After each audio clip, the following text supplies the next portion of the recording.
You're going to start this full body workout with hamstring walkout. So you're going to lie on your back with your knees bent, feet flat on the ground, lift your hips up into a glute bridge, and then slowly walk your feet out one at a time as far as they can go. Then walk them back in one step at a time, keeping your hips lifted.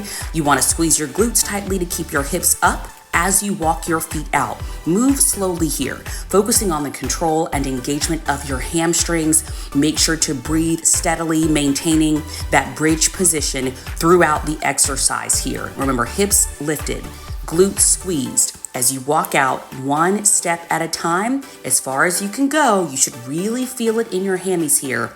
And then you're going to gently, one step at a time, walk those heels back in. You're going to give me 10 reps of your hamstring walkouts from that strong glute bridge position.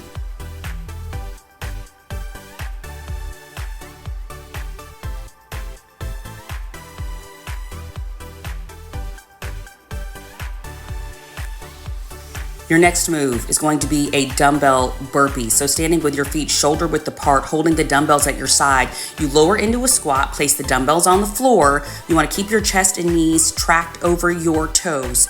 Jump back into a plank from that position, and then you're going to jump your feet back in outside of the dumbbells, and then you're going to stand up, pressing through your heels to stand, bringing those dumbbells with you. So again, you're going to lower down into the squat, jump back into that strong plank, keep your core tight. Then you're going to jump your feet back into the outside of those dumbbells, pressing through the heels, standing up. You want to keep your core engaged there as well, moving smoothly. So this is sort of like a half burpee.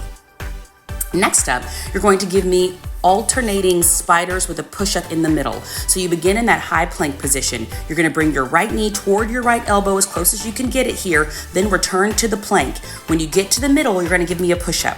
You're either going to do a full push-up here with your elbows going back at 45 degrees, taking your chest down to the mat, or you can modify it by going to your knees. But you're going to do your spider on your right. You're going to go down into a push-up.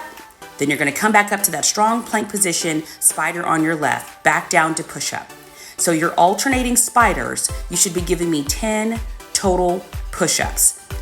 Knee to elbow, down on your knees, chest down, elbows back 45 degrees.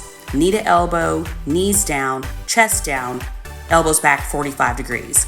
That is your alternating spider push-up. Next up, you're going to grab one dumbbell. You can go heavy here. You're going to stand with your feet wider than hip width apart, holding one dumbbell in your hand, and you're going to be hinging your hips back, swinging the dumbbell up between your legs, then thrusting your hips forward to bring the weight up to shoulder height. Once that weight gets up, you pass the dumbbell to the left hand and then repeat. So you're going to be alternating here as you use the power of those hinged hips. I'm showing you from different angles here. So again, hinging those hips back like you would in a deadlift, squeezing your glutes, using the power of that thrust to thrust the dumbbell up to shoulder height.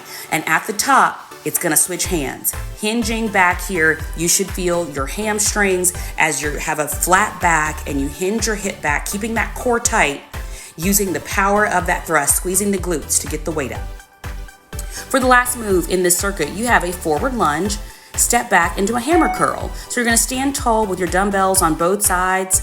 Then you're going to step forward into a lunge, push off that front foot to step back into that starting position while you're performing a hammer curl. As you lunge forward, keep your chest up and your shoulders back.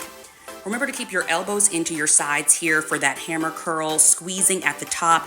All the power is in your front foot as you press back into standing position, core tight. Give me 10 of these, do the entire circuit 3 or 4 times.